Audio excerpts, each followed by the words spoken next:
Good afternoon students. तो आज का जो लेक्चर हमारा होगा ओरल कैंसर पर होगा। कल के लेक्चर में हम लोग ने रेडिएशन थेरेपी के बारे में डिस्कस किया था। आज के लेक्चर में हम लोग ओरल कैंसर के बारे में डिस्कस करेंगे। अब आगे से जितना भी लेक्चर होगा सब डिजीज़ कंडीशन पे होगा। जितने भी ऑन्कोलॉजी में जितनी भी डिजीज़ हैं सब पे एक एक लेक्चर होगा पर डे। तो बिना कोई देरी किए हम लोग स्टार्ट करते हैं क्लास को लास्ट तक देखिएगा। अगर कहीं भी डाउट लगे तो प्लीज़ कमेंट करके बताइएगा। तो आइए हम लोग पढ़ते हैं ओरल कैंसर का डिफिनीशन। फर्स्ट पॉइंट क्या कह रहा है? Oral cancer is the immature uncontrollable growth of cell in the oral cavity. कहाँ पे हो रहा है? जो ओरल कैंसर है उसमें इमेच्योर या अनकंट्रोलेबल ग्रोथ हो रहा है। किस चीज़ का? सेल का। कहाँ पे हो रहा है? ओरल कैविटी में। और क्या कर रहा है वो? दैट इन्वेड, ये फैल रहा है, and caused damage to surrounding tissue, और ये फैल रहा है और जो उसकी सराउंडिंग में नॉर्मल या हेल्थी सेल हैं उनको भी डैमेज कर रहा है। उसी को हम लोग बोलते हैं ओरल कैंसर। ओरल कैंसर क्या होता है? इसमें जो है इमेच्योर एंड अनकंट्रोलेबल ग्रोथ होता है। किस चीज़ का? सेल का, जो कि उसके पास जो आसपास सारे टिश्यू हैं, हेल्थी टिश्यू हैं, फैल रहा है और उनको भी अफेक्ट कर रहा है। उसी को हम लोग बोलते हैं क्या? Oral cancer. नेक्स्ट पॉइंट क्या कह रहा है? ओरल कैंसर और माउथ कैंसर, उसको हम क्या? माउथ कैंसर भी बोलते हैं। Can develop in any part of the oral cavity, ये कहीं भी ओरल कैविटी के किसी भी पार्ट में ये डेवलप हो सकता है। और ओरोफेरिंक्स या तो फिर ओरोफेरिंक्स को में भी ये डेवलप हो सकता है। इंक्लूडिंग कहाँ कहाँ? लिप में हो सकता है, टंग में हो सकता है, हार्ड एंड सॉफ्ट पैलेट में हो सकता है, जो सलाइवरी ग्लैंड होती है उसमें हो सकता है, लाइनिंग ऑफ द चिक, जो चिक की लाइनिंग होती है वहाँ पे भी हो सकता है, floor of the mouth, mouth के फ्लोर जो ऊपर के पैलेट हैं उसमें भी हो सकता है, गम एंड टीथ, गम में भी हो सकता है एंड टीथ में भी एक कैंसर हो सकता है। देखिए कैंसर, देखिए फिगर में दिख रहा है, ये सब कैंसर का फॉर्म है। काजेज हम लोग पढ़ते हैं, काजेज एंड रिस्क फैक्टर, किस किस वजह से हो सकता है। फर्स्ट क्या है? अरीका नट च्यूइंग। अरीका नट मतलब होता है जो सुपारी होता है, सुपारी, उसको अगर कोई पर्सन च्यूइंग ज़्यादा कर रहा है उसकी वजह से भी हो सकता है। नेक्स्ट क्या है? एल्कोहल एंड स्मोकिंग, अगर वो एल्कोहल ले रहा है एंड स्मोकिंग कर रहा है उसकी वजह से भी हो सकता है। पुअर न्यूट्रिशन, अगर किसी भी पर्सन का जो न्यूट्रिशन पैटर्न वो पुअर है उसकी वजह से भी हो सकता है। जेनेटिक फैक्टर, जेनेटिक फैक्टर की वजह से हो सकता है, अगर उसके पिछले जैसे उसके फादर को या उसके मदर को अगर है तो उसमें भी आ सकता है, हो सकता है उसकी वजह से भी। नेक्स्ट क्या है? क्रोनिक ट्रॉमा, अगर कोई भी क्रोनिक ट्रॉमा माउथ या हेड के पार्ट में हुआ है तो उसकी वजह से भी हो सकता है। अगर वो प्रॉपर उसका मेडिकेशन नहीं, प्रॉपर ट्रीटमेंट नहीं कराया जाएगा तो जो घाव रहेगा वो हील नहीं होगा, जिससे इरिटेशन काज करेगा और बार बार वो कैंसर का धीरे धीरे वो कैंसर का फॉर्म ले लेगा। नेक्स्ट क्या है? टबैको, अगर कोई तंबाकू खा रहा है कोई पर्सन उसकी वजह से हो सकता है। क्रोनिक इरिटेशन, वही हम बताए जो कि अगर कोई भी जो उंड है अगर माउथ में हुआ है, अगर वो हील नहीं हो रहा है तो उसमें क्रोनिक इरिटेशन होगा, बार बार वो एराइज होगा, बार बार उसमें इरिटेशन होगा, तो उसकी वजह से वो कैंसर का फॉर्म ले लेगा। नेक्स्ट क्या है? सन एक्सपोजर, अगर कोई भी पर्सन ज़्यादा समय तक सन के एक्सपोजर में आ रहा है तो जो सन की रेज होती हैं वो स्किन को डैमेज करने लगती हैं, उसकी वजह से भी हो सकता है। नेक्स्ट वो क्या है? ए personal history of neck and head cancer, अगर कोई भी पहले से उसको हिस्ट्री है कि उसके हेड में या नेक में कैंसर हुआ था उसकी वजह से भी वो एराइज हो सकता है दोबारा से।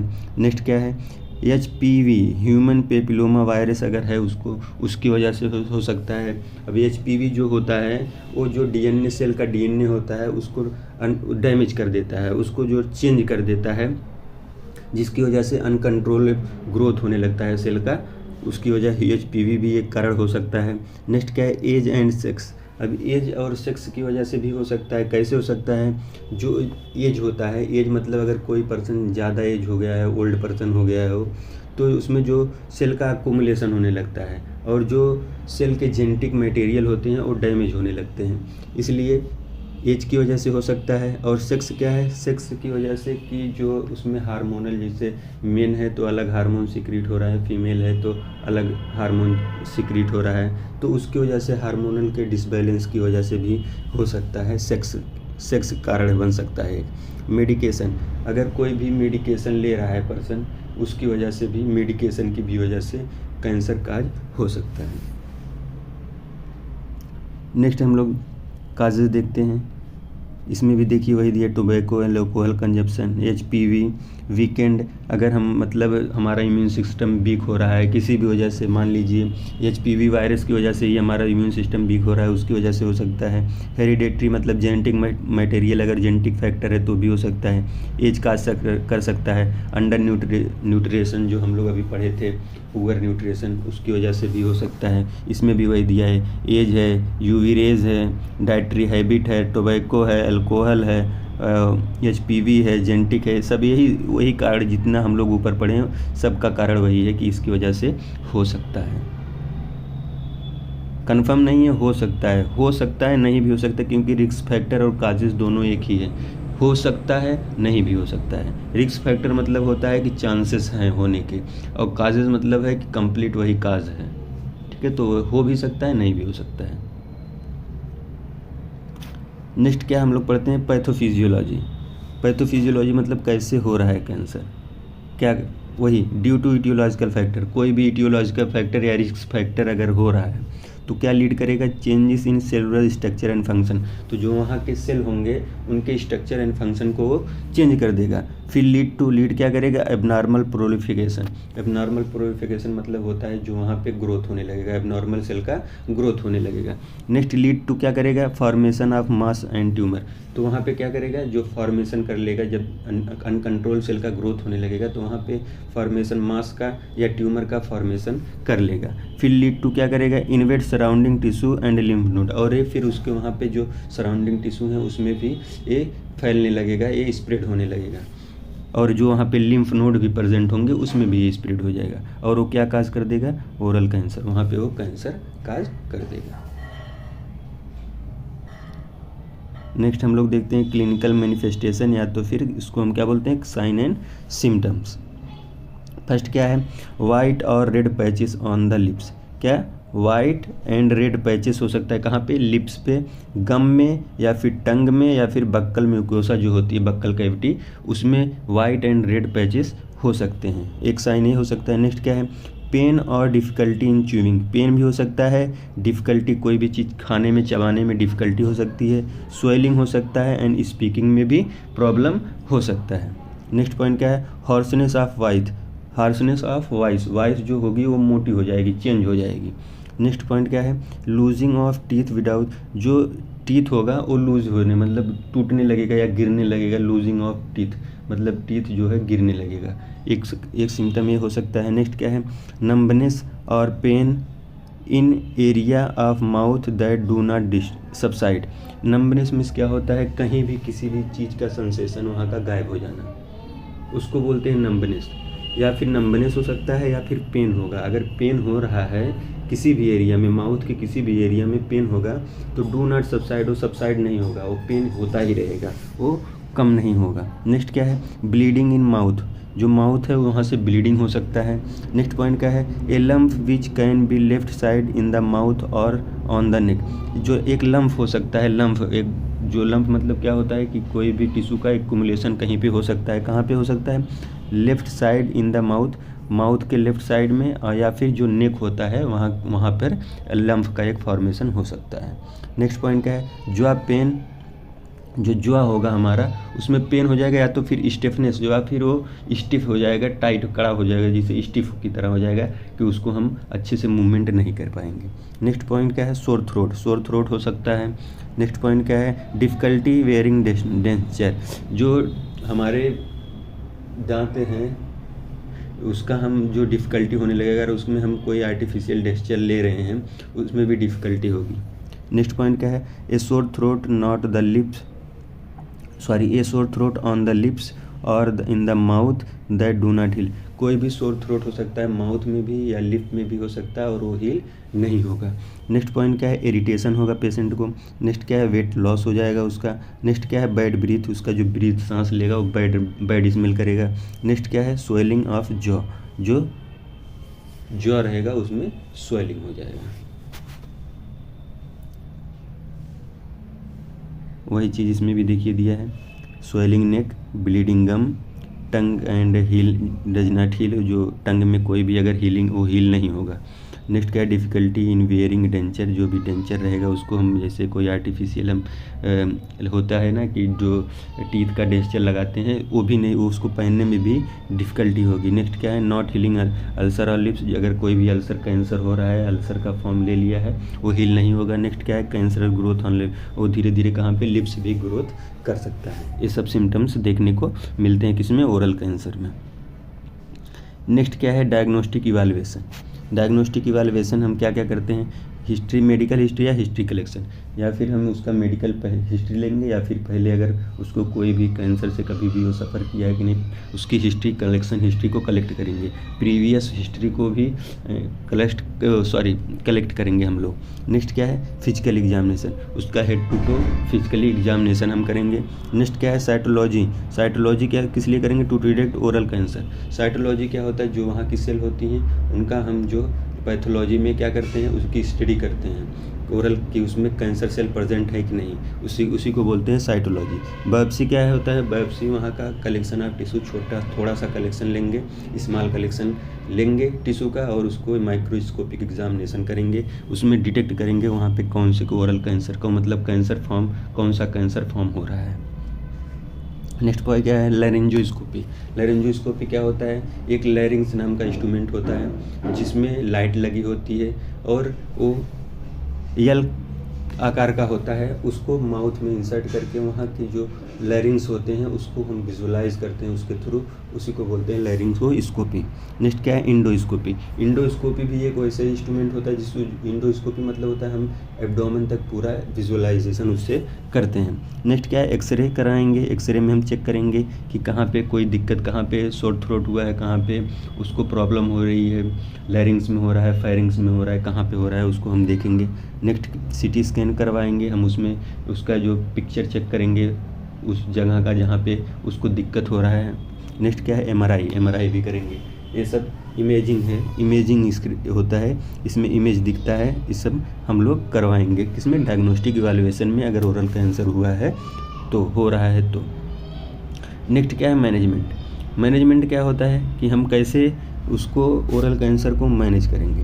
तो फर्स्ट मैनेजमेंट क्या है, पहले हम सर्जरी करेंगे, अगर सर्जरी से नहीं ट्रीट हो रहा है तब जाके हम लोग मेडिकेशन करते हैं। तो इसमें पहले सर्जिकल मैनेजमेंट करेंगे हम लोग। तो क्या लिखा है, surgery is often the first treatment of for early stage of cancer. क्या है, सर्जरी ज़रूरी है, अगर अर्ली स्टेज में कैंसर हुआ है तो फर्स्ट ट्रीटमेंट क्या होगा इसका, सर्जरी होगा, अगर अर्ली स्टेज है कैंसर का तो। That are small and have not spread, अगर वो स्मॉल है और स्प्रेड नहीं हुआ है तो फर्स्ट ट्रीटमेंट हम क्या देंगे, उसमें सर्जरी करेंगे, और अगर पहला स्टेज चल रहा है तो। It is a local treatment that remove the cancer, जो एक लोकल ट्रीटमेंट है, इसमें हम क्या करते हैं, कैंसर को रिमूव करते हैं। सम हेल्थी टिश्यू अराउंड इट, और क्या करते हैं, वहाँ के आसपास कुछ हेल्दी टिश्यू को भी हम रिमूव करते हैं। ये जो सर्जिकल मैनेजमेंट क्या है, सर्जिकल मैनेजमेंट अगर फर्स्ट स्टेज में कैंसर है तो पहला ट्रीटमेंट हमारा क्या होगा, सर्जरी होगा। क्या सर्जरी में हम क्या करेंगे कि जो वहाँ के जहाँ पे वो कैंसर है वहाँ के जो आसपास सराउंडिंग में कुछ हेल्दी टिश्यू हैं उसको लेकर हम कैंसर को रिमूव करेंगे। कुछ सर्जरी दिया गया है, सम सर्जरी इंक्लूड, कौन कौन से सर्जरी हो सकता है। पहला क्या है, प्राइमरी ट्यूमर रिसेक्शन, जो प्राइमरी ट्यूमर है उसका हम रिसेक्शन करेंगे। पहला उसमें क्या दिखा है, a surgical procedure to remove oral cancer and margin of normal tissue around it. क्या कह रहा है, एक सर्जिकल प्रोसीजर है जिसमें हम ओरल कैंसर को रिमूव करते हैं, और क्या कुछ वहाँ के जो नॉर्मल टिश्यू होते हैं, मार्जिन ऑफ नॉर्मल टिश्यू, उसको भी रिमूव करते हैं। The goal is the remove all cancer cell and reduce the risk of recurrence. इसमें क्या होता है, इसका गोल क्या है कि हम जितने भी कैंसर सेल हैं उसको रिमूव कर लेते हैं, और जो दोबारा से इसमें चांस होने के चांस कम होते हैं, रिस्क कम होते हैं कि दोबारा से फिर एराइज होगा, किसमें, प्राइमरी ट्यूमर रिसेक्शन में। नेक्स्ट क्या है, मैंडिबल रिसेक्शन और मैंडिबुलेक्टमी।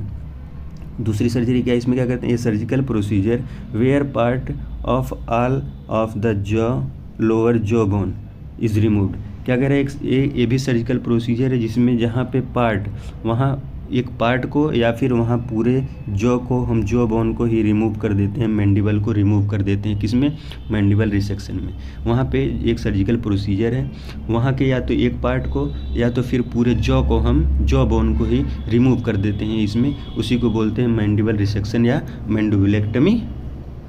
तीसरा सर्जरी क्या है? मैक्सिलेक्टमी। ये सर्जिकल प्रोसीजर, ये भी surgical procedure to remove part, वहाँ का एक पार्ट रिमूव करेंगे या फिर ऑल अपर जॉ, या तो पूरे जो ऊपर के जॉ हैं उसको ही रिमूव कर देंगे, उसको बोलते हैं मैक्सिलेक्टमी। नेक्स्ट सर्जरी क्या है? लैरिंजेक्टमी। लैरिंजेक्टमी में क्या करते हैं? ये सर्जिकल प्रोसीजर, ये भी एक surgical procedure that remove the larynx. इसमें क्या करते हैं? लैरिंग्स को ही रिमूव कर देते हैं, जिसको हम बोलते हैं वॉइस बॉक्स के नाम पे, या फिर ऑल और इन द पार्ट, या तो कुछ पार्ट को रिमूव करेंगे या तो पूरे लैरिंग्स को ही हम लोग रिमूव कर देते हैं। किसमें? लैरिंजेक्टमी में। ये भी सर्जिकल प्रोसीजर है। लैरिंजेक्टमी एक सर्जिकल प्रोसीजर है, इसमें जो लैरिंग्स होती हैं उसको रिमूव करते हैं, या तो उसके एक पार्ट, थोड़ा सा पार्ट को रिमूव करेंगे जहाँ पे कैंसर है, या तो पूरे पार्ट को ही रिमूव कर देते हैं इसमें। नेक्स्ट क्या है? रेडिकल नेक डिसेक्शन।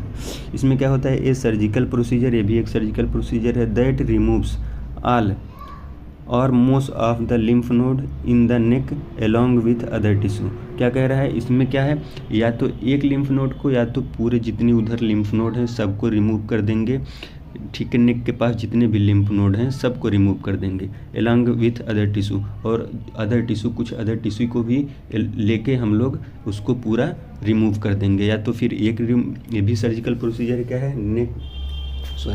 रेडिकल नेक डिसेक्शन क्या कहता है कि एक सर्जिकल प्रोसीजर है दैट रिमूव, उसको हम रिमूव करेंगे। क्या रिमूव करते हैं? ऑल, या तो जितने लिम्फ नोड हैं सबको, या तो मोस्ट ऑफ लिम्फ नोड, या तो कुछ जो है लिम्फ नोड को हम रिमूव करेंगे। कहाँ से? नेक से, जहाँ पे कैंसर एराइज हो रहा है वहाँ से हम लोग रिमूव करेंगे एलोंग विथ अदर टिश्यू, और जो कुछ टिश्यू को लेकर भी करेंगे और कुछ टिश्यू को वहाँ पे हम छोड़ देंगे। जो लिम्फ नोड के आसपास के जो टिश्यू हैं उनको लेके हम उसको लिम्फ नोड को रिमूव कर देंगे। नेक्स्ट क्या है?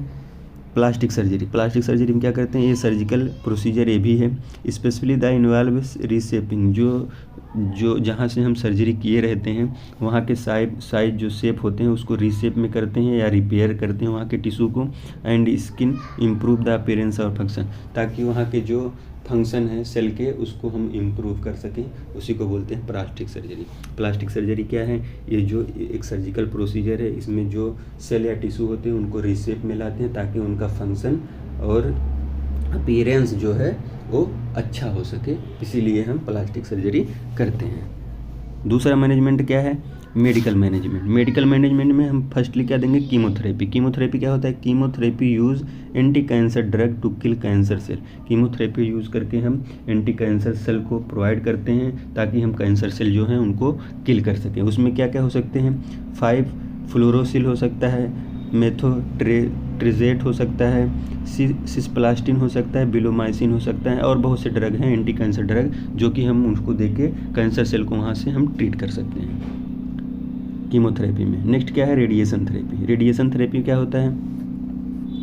Treatment that use high energy rays. इसमें जो ट्रीटमेंट होता है रेडिएशन थेरेपी, इसमें हाई एनर्जी रे को हम प्रोवाइड करके जो वहाँ के कैंसर सेल हों उनको डैमेज कर देते हैं ताकि वो स्प्रेड ना हो, उसी को हम बोलते हैं रेडिएशन थेरेपी। या तो उसमें हम क्या कह रहे हैं? External and internal beam therapy, या तो फिर एक्सटर्नल बीम थेरेपी देंगे या तो हम इंटरनल बीम थेरेपी देंगे।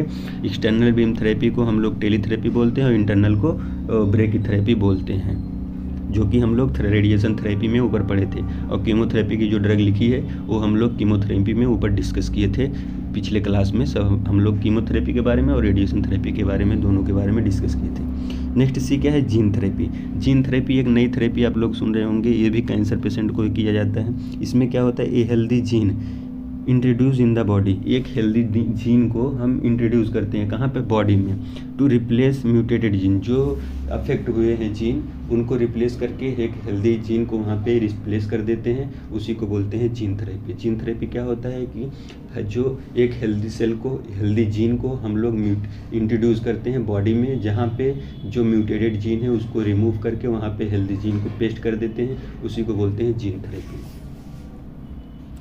ओरल कैंसर का ट्रीटमेंट में क्या क्या दिया है इसमें, कीमोथेरेपी पढ़ ली हम लोग, इम्यून थेरेपी हुई एक थेरेपी होती है जिसमें हम इम्यून सिस्टम को इम्प्रूव करते हैं, इम्यून सिस्टम को बढ़ाते हैं। सर्जरी के थ्रू हम लोग देख लिए टारगेट थेरेपी, जो वही थेरेपी सब इम्यून थेरेपी, जीन थेरेपी, ये सब टारगेट थेरेपी की, जहाँ मतलब सेल है वहाँ के, वही जीन थेरेपी, इसी को बोलते हैं टारगेट थेरेपी। वहाँ के म्यूटेटेड जीन को हटा के एक न्यू जीन को रिप्लेस कर देना, उसी को बोलते हैं टारगेटेड या जीन थेरेपी। नेक्स्ट क्या है, रेडिएशन थेरेपी। हम सब सारी थेरेपी, कीमोथेरेपी ड्रग दे दिए, इम्यून थेरेपी में इम्यून सिस्टम को इम्प्रूव कर दिए, सर्जरी में सर्जरी करा दिए, और टारगेट या जीन थेरेपी में जीन थेरेपी करा दिया, रेडिएशन थेरेपी हम लोग ब्रेकी एंड टेल थेरेपी प्रोवाइड कर दिए। सब चीज़ हम लोग इसमें पढ़ चुके हैं। तो ठीक है, आज का क्लास बस इतना ही। अब एक बचता है नर्सिंग मैनेजमेंट, जो कि आप लोगों को अपने आप से लिखना है। आप लोग एक नर्स हैं, नर्स के बारे में आप लोग लिख सकते हैं, आपका क्या क्या रोल हो सकता है, और अगर ओरल कैंसर का पेशेंट है, अगर वो प्री ऑपरेटिव में है या पोस्ट ऑपरेटिव में है, तो आप लोगों का क्या रोल हो सकता है, आप लोग अपने आप से लिख लीजिएगा। आज का क्लास बस इतना ही, तब तक के लिए थैंक यू, बाय बाय।